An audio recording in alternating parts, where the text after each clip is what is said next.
ada uang tunai 30 miliar dan 12 pucuk senjata api. Pak Syahrul, ayo pulang. Selesaikanlah kasus hukum ini sesuai dengan prosedurnya. Mas Anies ini kemudian ada kasus yang di depan mata saja, dia masih diam. Halo dulur, gue Ahsan.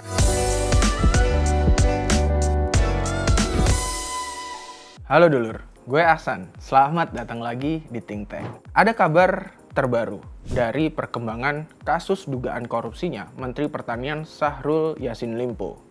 Jadi, menurut kabar yang beredar, Pak Syahrul ini ternyata belum balik ke Indonesia. Padahal rombongan Menteri Pertanian itu udah balik ke Indonesia. Yang lucunya lagi adalah wakil menterinya, Pak Harfiq, itu ngomong bahwa ya nggak tahu karena hilang kontak. Dan akhirnya semua orang sekarang, termasuk pemerintah nih, Pak Mahfud MD juga udah bilang itu lagi susah nyari Pak Syahrul. Ini kemana? Kabar terakhir kan dia emang lagi kunjungan ke Roma. Lalu pas di tengah-tengah kunjungan adalah penggeledahan di rumahnya oleh Komisi Pemberantasan Korupsi yang kemudian menemukan bukti ada uang tunai 30 miliar dan 12 pucuk senjata api. Syahrul pun statusnya menjadi tersangka korupsi. Dari situ yang harusnya diagendakan hari Minggu kemarin, Pak Syahrul ini sudah nyampe ke Indonesia. Ternyata sampai sekarang nggak ada. Imigrasi bilang tidak ada data Syahrul ini memasuki Indonesia. Ini kan jadi perkara penting dan jadi menimbulkan pertanyaan ke publik. Apakah jangan-jangan Pak Syahrul ini menghindari proses hukum? Atau ya memang belum balik aja. Kalau versi Ahmad Syahron ini dari Nasdem, bahwa Pak Syahrul ini lagi berobat karena prostat di Eropa. Dan katanya bakal balik tanggal 5 Oktober nanti. Dan pas balik nanti katanya akan langsung ngadep Ketua Umum Nasdem Surya Paloh. Oke, kita tunggu aja. Apakah Pak Syahrul itu beneran balik atau jangan-jangan dia kayak Nazarudin dulu tuh, keliling-keliling jalan-jalan keliling dunia sampai akhirnya ketangkep lah tuh di Amerika Selatan, di Kolombia. Jadi buron internasional. Ya semoga Pak Syahrul nggak kayak gitu ya. Cuman nih kemudian dari semua berita yang beredar, gua menemukan satu hal yang menarik. Anies Baswedan, calon presiden yang diusung Partai Nasdem, yang notabene juga partainya Syahrul Yassin Limpo, ternyata belum ada bersuara soal hilangnya Pak Syahrul ini. Padahal nih Anies itu kan sering bilang gitu bahwa dia berkomitmen untuk memberantas korupsi. Tapi dari sini kita kemudian bisa meragukan dong, di mana komitmen itu? Harusnya nih dia sebagai bakal capres, orang yang pengen jadi calon presiden, ini kan harusnya jadi kesempatan gitu untuk membuktikan janji dia, membuktikan omongan-omongan dia sebelumnya soal menguatkan pemberantasan korupsi. Harusnya dia ngomong dong ke Pak Syahrul atau minimal ke publik bahwa Pak Syahrul, ayo pulang. Selesaikanlah kasus hukum ini sesuai dengan prosedurnya. Toh masih ada loh langkah-langkah hukum yang bisa ditempuh. Ada pembuktian nanti di pengadilan. Apapun yang terjadi di pengadilan, dijalani saja. Bukan diem kayak sekarang nih Pak Anies. Ini kan kemudian gua sebagai publik ya wajar dong bertanya-tanya dan meragukan. Apakah benar Pak Anies ini berkomitmen memberantas korupsi atau enggak? Atau jangan-jangan dia komitmen memberantas korupsi ini tebang pilih. Kalau lingkarannya, kalau orang-orang dekatnya, kalau orang yang separtainya, mungkin ya Pak Anies sih nggak berpartai. Tapi kan Nasdem mendukung dia ya. Yang kena kasus korupsi, kemudian dia makcelep jadi diem. Ya ngapain kalau kayak gitu?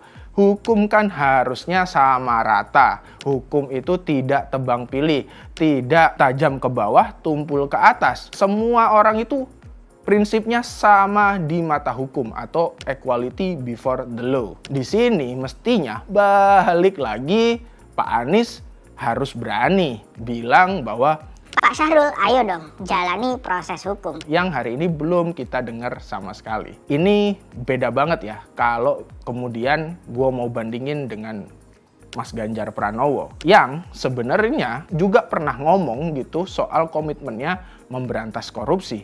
Bahkan nggak cuman omongan, Mas Ganjar ini sudah membuktikan di rekam jejaknya gitu loh. Mas Ganjar itu udah terbukti bikin Jawa Tengah itu bebas korupsi, nggak tanggung-tanggung. Bahkan ketika ada pejabat di Jawa Tengah, baru diduga nih korupsi, udah langsung dia pecat. Dia tidak mau kompromi dengan korupsi. Ada kepala sekolah yang bikin pungli, padahal sekolah udah digratisin. Nggak tanggung-tanggung, langsung copot. Secara sistem juga dia perbaiki. Dia bikin tuh yang namanya pemerintahan yang akuntabel. Akuntabilitasnya dilakukan. Ada namanya e-governance yang membuat pemerintahan itu selain pelayanannya cepat juga transparan. Jadi masyarakat itu bisa ikut mengawasi. Dan semua perkara keuangan dan pejabat-pejabat akhirnya jauh dari korupsi. Dan itulah yang kemudian membuat Komisi Pemberantasan Korupsi pada 2019 lalu memberikan indeks provinsi paling integritasnya tertinggi ke Jawa Tengah. Nomor 1 loh, Jawa Tengah.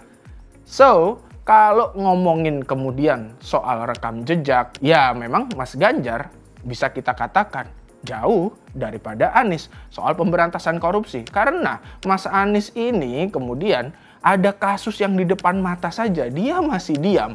Tapi Mas Ganjar tentu saja tidak diam. Ya Mas Ganjar dengan segala bukti yang gua tunjukkan tadi selalu bergerak langsung memberantas korupsi di sana.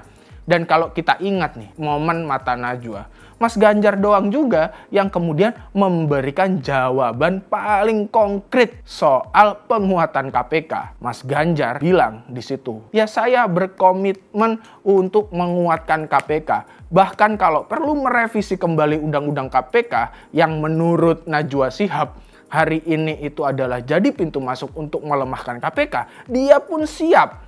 Lah kurang apa lagi? Dan kesiapan Mas Ganjar ini menurut gua itu bisa jauh lebih mungkin untuk terbukti daripada Anies yang waktu itu juga muter-muter gitu loh ketika ditanya soal penguatan korupsi. Kalau gua kemudian menganggap kasus Syahrul Yassin Limpo ini sebenarnya bukan seperti yang dituduhkan oleh para pendukung Anies Baswedan atau bahkan simpatisan dan orang-orang yang pemilih Nasdem gitu. Bahwa ini adalah sebuah langkah politik untuk menjegal Anies. Enggak, justru ini itu sebenarnya adalah ruang bagi Nasdem, terutama Anies Baswedan yang pengen jadi calon presiden untuk membuktikan komitmennya. Nggak cuman manis di bibir memutar kata.